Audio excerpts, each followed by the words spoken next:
ఈ హెమరాయిడ్స్ కి పైల్స్ కి surgeries type of surgeries. Hi everyone, welcome to my YouTube channel Shahid OG ఆప్థల్మాలజీ and surgical gastroenterology. Totally 3 types of surgeries ఉన్నాయి. ఒకటి open surgery, laser surgery and stapler surgery అంటాం. Stapler open surgery అంటే ఆ pile mass ఎక్కడైతే ఉంటుందో haemorrhoidal mass, ఆ mass ని complete గా ఎక్సైజ్ చేసేసి సూచర్ వేసేస్తాము. మీకు పెద్ద ఇన్సిషన్ కనిపిస్తుంది. సర్జరీ తర్వాత నీళ్ళలో సిట్స్ బాత్ అంటారు, నీళ్ళలో కూర్చోవాల్సి వస్తుంది. పెయిన్ కొంచెం ఎక్కువగా ఉంటుంది, సమ్ 2-3 days. దాని తర్వాత హీల్ అయిపోతుంది. Second type of surgery is called laser surgery.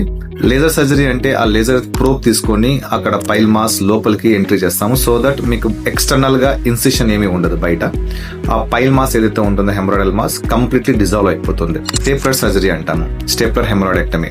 Stapler అనేది ఒక పెద్ద మెషిన్ గన్ లాగా ఉంటుంది. ఈ గన్ లోపల ఇన్సర్ట్ చేసేసి కంప్లీట్ గా ఆటోమేటిక్ గా అదే సూచర్ చేసేస్తుంది, తీసేస్తాం.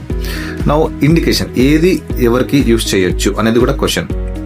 లేజర్ అనేది మనం we can use for type 2, type 3, 4 కూడా యూస్ చేయొచ్చు. స్టేప్లర్ మాత్రం టైప్ 3 and 4 కి చాలా బెస్ట్ రిజల్ట్స్ ఉన్నాయి. Open surgery you can use for any type, but problem of open surgery is post operatively pain చాలా ఎక్కువగా ఉంటుంది పేషెంట్ నార్మల్ లైఫ్ లోకి రావడానికి. కానీ laser surgery and stapler surgery best results ఉన్నాయి. Immediately patient can resume his normal work.